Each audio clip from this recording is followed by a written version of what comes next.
I am fearful that Danny is going to sit there and say, well, and I'm not talking about like end of the bench guys. I'm talking about core guys. That Danny Right. is going to say, let's run it back because it couldn't possibly be worse than it just was. Yeah. Well, I talked to somebody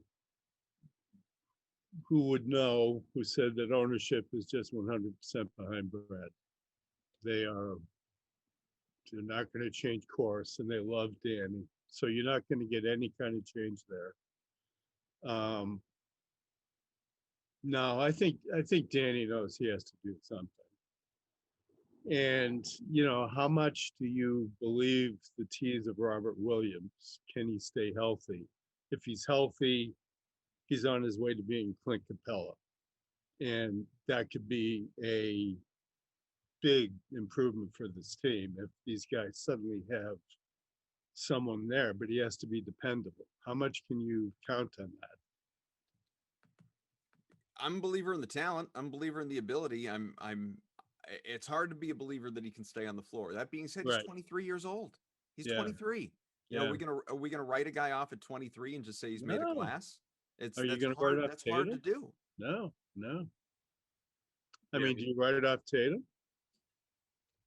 I Tatum for the most part has been durable. I mean, really the Yeah. only time he missed this year was No, COVID. but I mean for 23, for some of the criticisms he gets, right. is this who he is? Well, there aren't too many criticisms within his game, right? I mean, Right. there are not too many things that people look at and say, "Boy, he's got to be exponentially better at this." At least the vocal minority, the loudest things you've heard about Jayson Tatum to the negative this year have been questions about leadership. Right. And at 23 years old, you're not supposed to be the leader of your team. No. You're No. not. And No. that's maybe that sounds like I'm excusing it, but really that comes back to roster construction. Well, That's more of a Right. Danny Ainge problem than it is a Sure. Jason I Tatum agree. problem. not to play devil's advocate here, but some of the younger guys in the league that are doing really well are leaders of their teams, and it's like kind of obvious. I mean, the Luka show that we're getting, and Luka, I mean, Right. we should need to put in a Right. separate category because Luka is just, and I mean, he's Oh, ridiculous. yeah. But he, at 22 years old, is the unquestioned leader of that team. John Morant with the Grizzlies is Right. the unquestioned leader of that basketball team, and 47 they're doing. points. And Right. look, they're facing an uphill climb. They won the first game. No Donovan Mitchell probably helps that. But that's a team that has a young leader, and that's not a question. You have maybe Zion with the Pelicans. I think Zion probably takes that, but but the But do we narrative around question whether basketball Tatum is leads by example? what? Do we question whether Tatum leads by example? Like he's never going to be a vocal scream at his teammate in the face, LeBron, all those videos and memes and everything. Like he's not going to be that guy. He's just not Yeah. built that way. He's not Yeah. wired that way. I don't know, and maybe they are, maybe they're not. I just don't know enough about them on, I'm not watching them every day. I don't think Luka's that guy. I don't know if Morant is that guy. That's not me saying they aren't leaders of their team. It's just, are we expecting Tatum to be more than or just totally transform his personality just because he's the best player on the team? No, the way he's going to go. I wrote a story earlier this week. I talked to Drew Hanlon, Tatum's trainer, and some people who knew Durant. And there's a very strong parallel between those two when Durant was his age. Durant used to get it for not closing out games, for being too passive, not demanding the ball enough. And basically at the same age Tatum is now. I mean, Tatum's advanced beyond that. But you have to think that he is going to get a lot better. I think he is. I don't think this is, what you see isn't what you get. I think that they just have to build around him, like you say.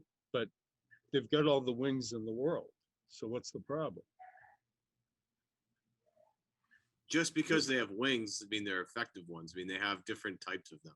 But Yeah. with Tatum, and the thing about Tatum is like, okay, he gets compared to Kevin Durant, and he gets compared like the article this week about him getting compared to Carmelo Anthony, like that's supposed to be a bad thing. Like I just don't Yeah, right. like. He is insanely talented. He is I think, ahead of schedule in terms of development. He's doing a lot of, again, he's starting to really, try and become that playmaker instead of just being a scorer. Right. And balancing that is, again, that's the final step for him, is balancing how to get his teammates involved versus when he needs to take over. Right. But what's happening, what you're seeing now is, Tatum is having a rough series because they're literally gearing up to stop him. That's because they don't have, I mean, if Fournier's not going to do it and Kemba's going to be indecisive, as Mark said, like what else do they, they don't have any other guns to go against this Brooklyn team that's fully loaded. So they're like, yeah, okay. Aaron Nesmith, go for it. Have a blast. Marcus Smart, shoot as much as your heart desires. Pick anybody. And it's just, again, built this roster construction, as we've talked about throughout the season, is not great. I mean, add Jaylen Brown, this is probably a little bit different. But they need help, and Tatum needs help in a couple different ways. And they just don't have the horses right now to keep up. But the one thing about this season, I am not okay, because Tatum's the best player, he deserves some criticism, but how much does he deserve, really? Not a whole ton, in my opinion, considering what he's played through, who he's played with. He's been, the leader in games played on the team, right? Yeah. He's played more games than anybody else. The lineup is constantly shifting around him. So the people that want to come out and say, oh, Tatum's not doing enough, I think you're crazy, considering what he's been able to do with the talent around him. Yeah. And it's just a matter of him, again, learning a little bit. Again, this series should be a very humbling series for him. Learning, watch how physical Durant gets with him. I mean, the first two games, that's the stuff. You need to be able to come back with something, And Durant, look, Durant's one of the greatest scorers in the history of basketball. Right. But that's a guy that you need to model yourself after. Be a little more aggressive. Push some people around. Get called for a foul, an offensive foul. I don't care. At least it shows that you're being aggressive, right, Mark? Or you make Durant really work for it. Maybe you get him into a little bit of foul trouble. And, that's one thing that's supposed to be a bigger part of Tatum's game, like you say. I mean, how many games ago was the 17-17 game from the line? Mm-hmm. I mean, that's what he could be. But the other thing is, and this is a roster construction thing, I'm convinced they need a point guard. They need a real Mike Conley type point guard. I think Kemba would be great. You're going to have him next year. Bring him off the bench as a sixth man who can just go looking for buckets. That's his whole mission, just score. And get somebody in that playmaking role, because they talk about how they want ball handlers. Yeah, but you don't necessarily have great playmakers though. You have guys who can handle the ball. But yeah. Going back to Evan, you brought it up, the Jayson Tatum, Carmelo Anthony thing, and I didn't read the article. I didn't see it. I don't know if this was part of the premise or not, but where my head instantly goes when you bring up the comparison, sure, Carmelo Anthony and this coming from a Syracuse guy, he's a Hall of Famer. There's no doubt about it. He's an exceptionally talented player, but the stigma attached to Carmelo throughout his career, when he was the focal point for so many teams, not the case now in Portland, but Denver, New York, when he was the guy, it was, he isn't a leader. He's selfish. You can't win with this guy. So to that end, no, Jayson Tatum doesn't want to be Carmelo Anthony. If you want to say at the end of the day, they both have Hall of Fame careers, and they're both guys that average between 25 and 30 points, more often than not. Yeah. Sure. But, I think the point probably is that you're looking for more from Jayson Tatum than what Carmelo Anthony gave his teams in terms of some of those intangible things that, and I'm not going to say Tatum can't bring you that. Again, 23 years old, but it's still remains to be seen in a lot of ways, Mark. Yeah. But Jayson Tatum looked up to Carmelo Anthony.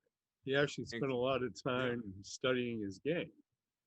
So, and who's his god? Kobe. He worked out with Kobe. Some of the worst tendencies he's had this year have been in line with those two guys. Right. What they do. So maybe that's part of his game. You have to, you know, and he still has to develop the playmaking part, you know. I still think he slipped a little bit of his defense, but last year he was aspiring to be an all NBA defensive player too. But you know, but he's 23. I mean, where do you guys think he'll be when he's 27?